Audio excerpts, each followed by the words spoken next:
tabinta aragga akhbaarta runta ah TAR TV waa warbaahin madax bannaan oo yaal ah baa qaada dhigta wararka dunida, dhacdooyinka geeska Afrika, dhaqanka iyo suugaanta Soomaalida. TAR TV wuxuu xoogga saari doonaa taariikhda soo jireenka ee Soomaalida oo ka mid ah dad ku nool geeska Afrika, kuwaas oo isku mid ka ah dhaqanka, afka, suugaanta iyo midabka.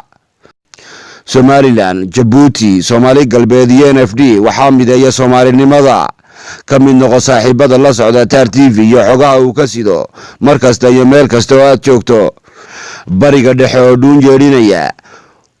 wadamo Afrikaan oo qaldhabaya, Falastiin iyo Israa'iil oo cunaha iskaga duuban cudurrada iyo fasaadka ku soo kordhaya dunida oo si laba kaclaynaya, cimilada oo bulshadu isku hiifayso inay kuleyl keentay, dhaqaalaha oo isaguna baaxaadegaya. Dhammaan warbixinahan waxaad kala soconaysaa TAR TV. Subscribe, like iyo comment waa noo muhiim si aan u ogaano inaad jeceshahay murtida iyo madadaalada TAR TV.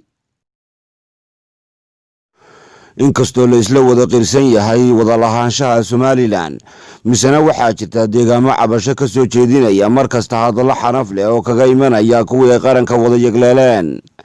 Buddiga Somaliland wuxuu ahaa mid loo dhammaa 1990-maadkii. gobolada waqooyi oo iminka loo yaqaan Jamhuuriyadda Somaliland waxay kaga cawdeen dhigoodii koonfureed oo iminka la baxay dowladda federaalka ee Soomaaliya inay wada qaateen saamigii la wada lahaa, midnimadii la wada lahaa, keligoodna jaxaasteen, halku dhigooduna ku dambeeyay reer waqooyi qaldaan. shuruud cad oo la wada ogyahay ayaan u qadimay, laakiin siyaasiyiintii markii loo tegey iyagoo isxininaya, anigu aad uga xun inaan hadalkaa idhaahdo, iyagoo isxininaya amba isxumaynaya ayay yidhaahdeen bilaa shuruud baanu u imanaynaa. halkaasaa qaladku ka dhacay, qaladkii ugu weynaa halkaasuu ka dhacay. waxay ku cawdeen qaadashada madaxweynihii dalka, ra'iisul wasaarihii Jamhuuriyadda Soomaaliyeed, wasiirkii maaliyadda,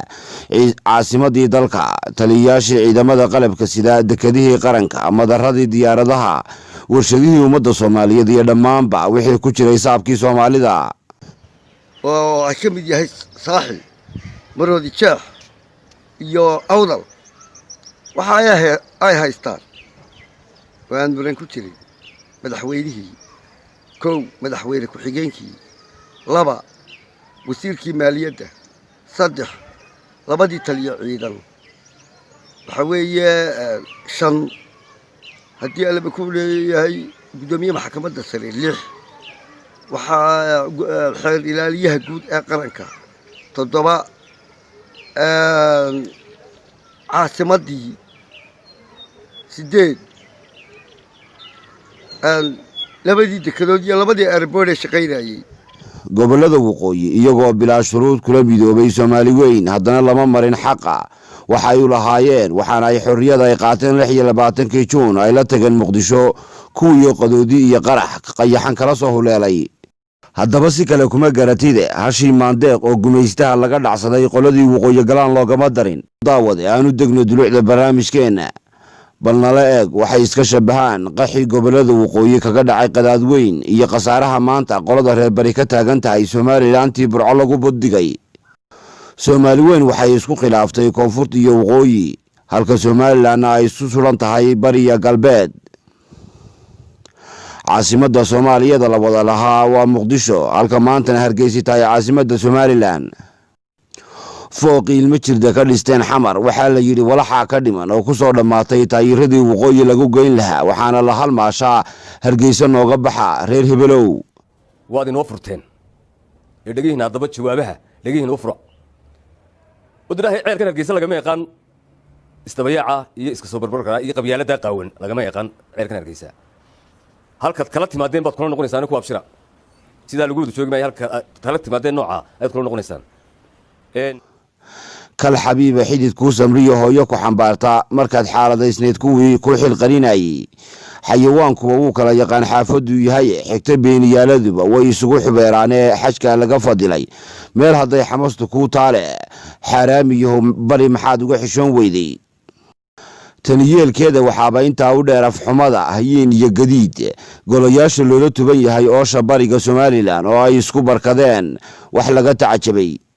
eedama iyaga aleemise waa lala qabaa. waxaa laga soo bedelay tiimbaro gobol dhibaato badan oo aafaah, gobol dhibaato badan ayuu ka yimi, laakiin gobol fiican buu soo galay markaa. markaynu shalay ka bilowno oo iska baylowno daraato wixii dhacay isla markaana aynu ka gows qabsanno berri waxa soo socda maanta ma isla eegna wuxuu li bataan galay dugaygoo bartegey biladanii ka uwa bidda xabashi bool iyo tumaal odaya baajuuna ma jartee badraan iyo hawiye labada beeloodba marunbaa ilaah kaa baxshaa baandadii xamare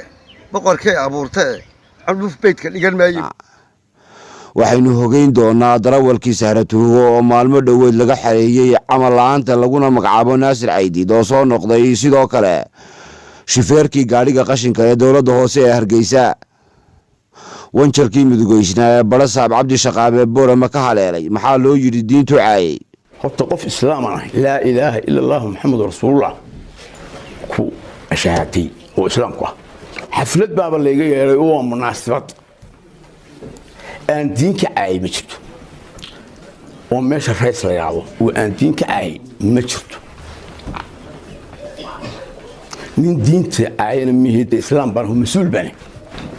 farxaan aadan haybe guddoomiyaha hay-adda shaqaalaha oo isna looga fadhiyey shaqaalaynta dalkiisa inaanu kala abtirin somalilan ayaa qosol bariga laga qoonsaday gabile kaga neefsaday biniaadamkuna uu isha ku hayo waxaynu leenahay un guddoomiyaha cusub ee gabiiley gobolka waa gobol aan ka fogeyn way horta hargeysa oo mar waa nasiib badan tahay oo qaar baa saraar lagu tuura saraar iyo meel ka fogo maaragtay taa waa ku hambalayna marka hore atiimbaro oo ku nastay ceerigaabo kadib markii suuqa laga soo qabtay ayaa la soo galo joogsaday ceerigaabo mushkilad bayna haysataa waxaa la yidhi doqontu way taahdaayun sida laakiin halka xanuunaysa ma garato waar haddaynu taahno uun